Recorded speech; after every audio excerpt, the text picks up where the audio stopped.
Hi friends, আশা করি আপনারা সবাই ভালো আছেন। আপনাদের সবার ভালোবাসা নিয়ে কিন্তু আবার আজকে আমরা চলে এসেছি আর কিপ্টে নাটকের যে 35 থেকে 40 এপিসোড দেখছিলাম তার পরবর্তী এপিসোডে। আজকে যেটা দেখবো সেটা হচ্ছে গিয়ে হারাধন দত্তের মেয়ের জন্য তার মামারা কিন্তু সম্বন্ধ নিয়ে এসছে। তো এখন যে এপিসোডটা, সেই এপিসোডে কিন্তু ছেলের বাড়ির লোক অলরেডি চলে এসেছে, তাদের জন্য রান্না বান্না হচ্ছে, খাওয়া দাওয়া হবে এবং তারা মেয়েকে দেখবে। সেই মেয়েকে সাজানোর জন্য তার মামা ইভেন কি তার চুমকিকে ডেকে নিয়ে এসে সে সাজাবে তাকে। কারণ যেহেতু তাদের বাড়িতে মেয়ে নেই, আর এই সমস্ত বুদ্ধি কিন্তু গোল্লার মাধ্যমেই হচ্ছে। তো ভিডিও কিন্তু খুব ইন্টারেস্টিং হতে চলেছে। আগের এপিসোডটাও ভালো হয়েছে, এটাও ভালো হবে। আর অরিজিনাল লিঙ্কটা তো ভিডিওর ডিসক্রিপশন বক্সে দেওয়া থাকবে, চাইলে আপনারা সেখান থেকে চেক আউট করে নিতে পারেন। তো চলুন বন্ধুরা, আজকের এপিসোডটা দেখে নিই। শিবানী, কতদূর হলো? এত করে তোমার কইলাম যে সাজগোজ করে আমি মানুষের সামনে যাইতে পারবো না, তাও কিসের জন্য এগুলো করতে গেলে মামা? দেখো তো, একখান ভালো আয়না নয়, আবার হয়ে রয়েছে, কিছু দেখা যাচ্ছে না। এখন বুঝতে পারছিস বাড়িতে কত কিছু থাকা দরকার। নিজের মুখটাও তো কোনোদিন ভালো করে দেখেছিস বলে মনে হচ্ছে না। নে, অত টেনশন করিস না। পাত্রপক্ষে এমনি তোকে পছন্দ করে ফেলবে, বেশি সাজগোজ লাগবে না, তাড়াতাড়ি কর। কি যে সব করছেও না মামা, আমি কইছি যে এইসব বাজারে কাজ কারবার করার দরকার নাই। মামা একবার চিন্তা করে দেখিসাও, আমি সাজে গুজে যা যদি পাত্রপক্ষের সামনে বসি, আমার বাবা তাহলে কিরকম কষ্টটা পাবেনি। খামাখা তুই টেনশন করছিস। তোর বাবা আর কোনো চিৎকার করেছে? এখন মনে হচ্ছে তোর বাবাও তোর বিয়েটা মেনে নিয়েছে। কেন শিবানীদি? হ্যাঁ, কি এত বড় একটা ঘটনা! তুইও তো আমাকে আগে ভাগে একটু খবরটা দিবে পারতু। আমার সোনো পাউডার আইনে ওকে ভালো করে সাজাই দিবে পারতেন। ছি ছি ছি ছি মামা, তোমরা যে কিসব করছাও না, আসারে গাঁও ধরে লোকে খবর দিয়ে বেড়াচ্ছাও। এই মা, তুমি যেভাবে পারো শিবানীকে একটু তাড়াতাড়ি তৈরি করে দাও তো। পাত্রপক্ষ খুব তাড়া দিচ্ছে, বুঝতে পেরেছো? আপনি আসেন। শিবানীদি, স্যাংরাটা তো ফাইন দেখতে, একটু গায়ের রংটা কালো হলেও একেবারে কালো সোনা। ই রাম, কি ঠোটকাটা তো করি! ছি ছি ছি ছি, যা মুখে আসছে তাই করছু। নাই রে, পাউডারই দিই, একটা কাপড় দে, নরম কাপড়। হইছে, আর ঢালিস নে, নষ্ট করিস না। আমি দিয়ে দিচ্ছি, আমি মুখে দে।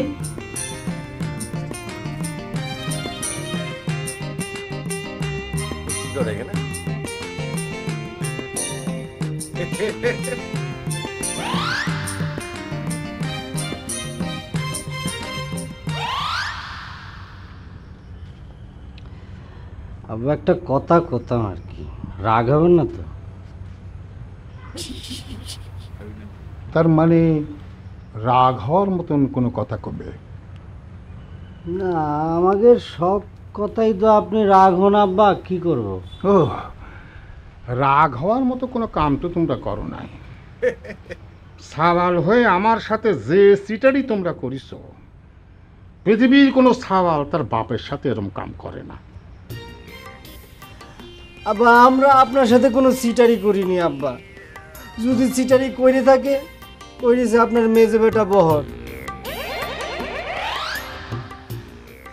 আব্বা, ধরলাম যে আমরা একটা লোহার বলই পাইছিলাম, সেটাও তো একটা পদার্থ, সেটার তো একটা দাম আছে, তাই না আব্বা? বর কিরাম করে সেই পদার্থটা গায়েব করে দিল আব্বা। এই কি তোমার কথা? বহরের বিরুদ্ধে নালিশ করার জন্য আমার কাছে অনুমতি চাইছিলে? আব্বা না, এ কথা সে কথা না আব্বা, অন্য কথা। এ কথা সে কথা না, আরে কি কইবার আসলে সেটা কয়, আমার সামনে থেকে বিদায় হও। আব্বা, এই চুমকি বলে আপনার দাড়ি মুছ কাটার জন্য 10টা টাকা দিয়েছি। ওই মেয়ে সারা গ্রামে এই কথা কয়ে বেড়াইছে? তো সাংঘাতিক মেয়ে। না আব্বা, সারা গ্রাম তো কয়ে বেড়ানোর চুমকি, শুধু আমি জানি বিষয়টা আর কি। না করছিলাম দাড়ি মুছ তো আমার অনেক বড় হয়ে গেছে, 10টা টাকা দিলে কাইতে আসতো নাকি? আমার বাড়িতে এত দাড়ি কাটার ধুম লাগলো কেন? তোমরা তো সবগুলো মিলে এমনিতেই আমার বাড়িতে মস্তব লাগায় রাখিস, তারপরে আবার দাড়ি শেভ করে নায়ক হওয়ার স্বাদ জাগিছে, তাই না? তাই যদি জায়গা থাকে তাহলে যাও, তার কাছ থেকে যায় টাকাটা চায় নাও গা, যাও।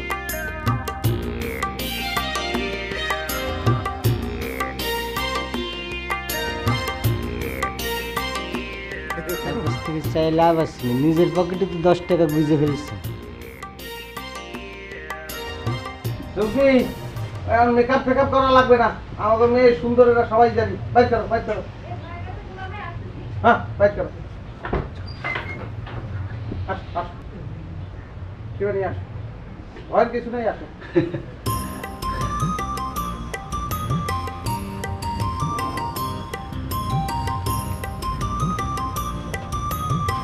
বসো মা।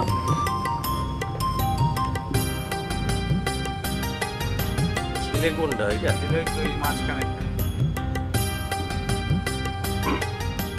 মা, তোমার নাম কি? বলো নাম বলো, সমস্যা নাই, এখানে সবাই মানুষ, নিজেদের মানুষ। কুমারী শিবানী রানী দত্ত, বাবার নাম শ্রীযুক্ত হারাধন দত্ত।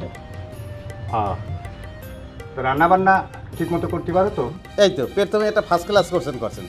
মনে করেন সে যে ধরনের রান্ধে, মনে করেন তেল সাবান তো কোনো, তেল মশলা তো কোনো কিছুই ব্যবহার করে না, তারপরেও জিনিসটা যে অসাধারণ স্বাদ হয়, কি কমু খাইলে মোহে লাগিয়ে থাকবে। মানে কি মামা কথা বলেন না আপনারা? ওই দিন যে খিচুড়ি আমরা খাইলাম, সেটাও তো তেল মশলা ছাড়া। কি চুপ করে থাকে, অন্যের ঘরে তার লপক লপক খাইতে ওরকমই লাগে। দেখ তো কি করিচ্ছে। রান্না বাড়ার বিষয়টা থাক, ওটা তো করতেই হয়, সবারই তো জানা আছে। তো সিলাইপুরেও শিবানীর খুব ভালো হাত, বুঝতে পেরেছেন দাদা? গান বাজনা কি কিছু জানো? কি বললেন? ওই ঘরের মধ্যে বইয়া সে গান গাইবে, আপনি এখানে বসে শুনবেন। মনে হবে যে রেডিওতে গান গাইতেছে। শিবানী একটু শোনাও দি, অবশ্য হারমোনিয়াম নাই, সেটা একটা সমস্যা। তে তো মা সেই ভজনটা গেয়ে দে তো। গাও। পেট্রোল লাইনে একটু সমস্যা হয়, এরপর ঠিক হয়ে যায়। গাও। প্রভু থাকেন যদি মোদের ঘরে, ভাবনার কিছু নাই, দয়াল থাকেন যদি মোদের ঘরে, ভাবনার কিছু নাই। তুইও আমার সাথে বেইমানি করলু রে, হ্যাঁ? আমার ঘরে তালা দিয়ে পাত্র দেখবার বইছু। ও বাবা, আবার গানও গাইস? ওই শোন, নরকে স্থান হবি না, এই হারদম দত্ত কয়ে দিল, নরকে যাবি। সমস্যা নেই, গাও শিবানী গাও। কি আর গলা কোটা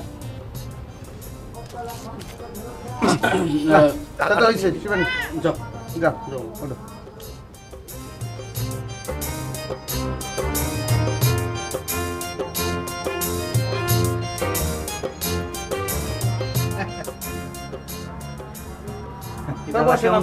থাকেন নাকি? হ্যাঁ, ঠিক আছে। দাদা কেমন দেখলেন? ভালো।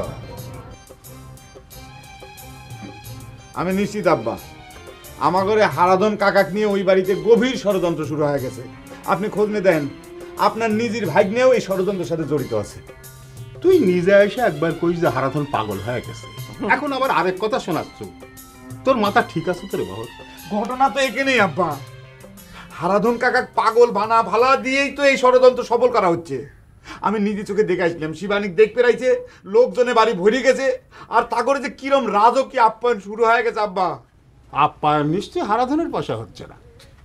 হারাধন যদি উন্মাদ পাগলও হয়ে থাকে, তবু তার ট্যাগের থেকে একটা ফুটো পয়সা বাইর করবে কেউ পারবি না, সেটা আমি গ্যারেন্টি দিয়ে কবে পারি। আপনি যতই গ্যারান্টি দেন আব্বা, আমার কিন্তু কেন জানি অন্যরকম ঠিক দিছে। মনে করেন ওরা ষড়যন্ত্র করিয়ে আমার হারাধন কাকাক মানে রাস্তার ফকির বানানোর চেষ্টা শুরু করেছে। এই ধরেন যে শিবানীর বিয়ে দিয়ে ঘটনার উদ্বোধন শুরু হইল। করুক, যেমন করে হোক মেয়েটার বিয়ে হয়ে যায়। হারাধন সে কিপ্টের কিপ্টে, পয়সা খরচের ভয় মেয়েটার বিয়ে না দিয়ে তার জীবনটা নষ্ট করে দিচ্ছে। আরে আমি তো আমার মেয়ে বিয়ে কবে দিয়ে দিছি না? হ্যাঁ, আপনি তো খুব ভালো কাম করেছেন আব্বা।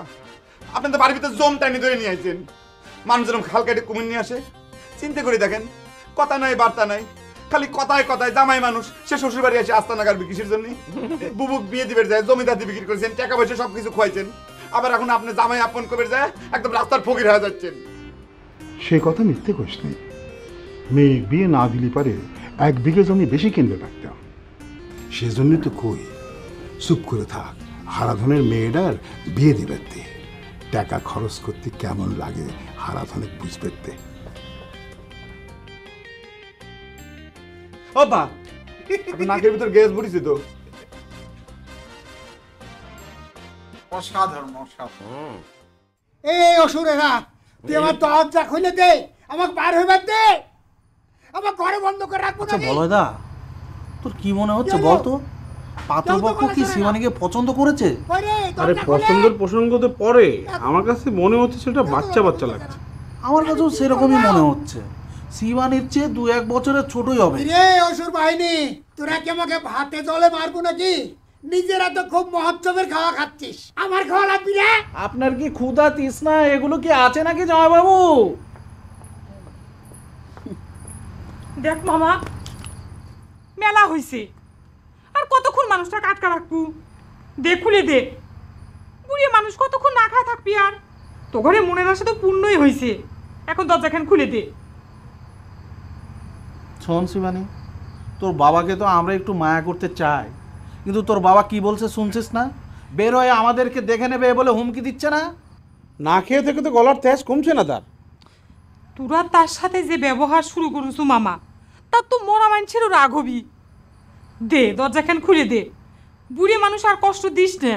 দরজা খুলে দিতে পারি, সে যদি আবার পাগলামো শুরু করে তাহলে কিন্তু আটকে দেব, তখন কিন্তু তাকে মুক্ত করার জন্য কিছু বলতে পারবে না শিবানী, বুঝে দেখ। খুবই করে ডাকাতের মতো ব্যবহার শিখিয়ে গেছো, তাই না মামা? হয়েছে, দে, খুলে দে। বললাম তো, দায়িত্ব কিন্তু তোর নিতে হবে। আচ্ছা, সে দেখা যাবে নি। দে, চাবিটা দিয়ে দে।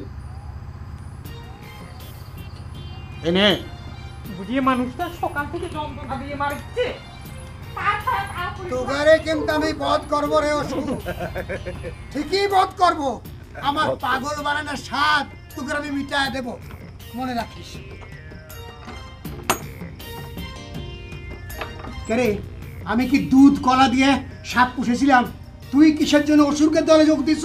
আমি আগে অসুর বধ করে নি। খারা আমার রামদা বলে, আমার রামদা চিৎকার মিছিল করো না, তুমিও চিৎকার করলে পারে, কিন্তু মামারা তোমার ধরিয়ে আবার পাগল সাব্যস্ত করেছি। তালা দিয়ে তুমি ওরে পাগল বানে নাই, তোরা কিছু বাদ রাখিস। ঈদের জ্বালায় আমার মস্কানি লেগে গেছে, তুই তো একবার পৌঁছও নিতে পারলো না। আমি কি পাইতাম না পাইতাম সে কথা পরে হবে নি, এখন যা করছি মনোযোগ দিয়ে শোনো। তুমি একটু রাগারাগি করবে না, হাত মুখ ধুয়ে এসো, যাও। আমি তোমার খাবারের ব্যবস্থা করেছি। মামারা কিন্তু টাকা রয়েছে, তারপরে বলের কথা চিন্তা করো, আর তোমার বলের কথা চিন্তা করো। কিভাবে যাও, কোথায় যাও? তো অসাধারণ অভিনয় দেখলাম বন্ধুরা। এত ভালো আমরা নাটক নিয়ে আসছি, আপনাদের থেকে সেইভাবে এখনো পর্যন্ত সাড়া পাচ্ছি না। সেটাই। অথচ দেখুন এই নাটকটা কিন্তু বাংলাদেশের সর্বকালের সেরা নাটকের মধ্যে একটা। আর এই নাটকগুলোর মানে এই নাটকের ভিউ এত কম, এটা ভেবেও পাচ্ছি না। আপনারা জানেন যে এগুলোতে নানা রকম কপিরাইটের স্ট্রাইক পড়ে, তারপরেও আমরা কিন্তু যথেষ্ট চেষ্টা করে। সবচেয়ে বড় কথা আমরা জানি না আপনাদের যারা আপনারা আমাদের সাবস্ক্রাইবার আছেন তাদের প্রত্যেকের কাছে নোটিফিকেশন যাচ্ছে কিনা, এটাও একটা কারণ হতে পারে। সেটা আমরা জানি না, এটা ইউটিউবের কি পলিসি, এটা ইউটিউবই ভালো বলতে পারবে। তো আশা করি ভিডিওটা আপনাদের ভালো লেগেছে। এই ধরনের ভিডিও দেখতে আমাদের চ্যানেলটাকে সাবস্ক্রাইব করুন, না যত পারেন কিন্তু আমাদের ভিডিওগুলো আত্মীয় স্বজন বন্ধু বান্ধবের মধ্যে শেয়ার করুন। তো আজকের মতো এখানেই শেষ করছি, আবার কালকে দেখাবে একটা নতুন ভিডিও নিয়ে। ততক্ষণে সবাই ভালো থাকবেন, সুস্থ থাকবেন।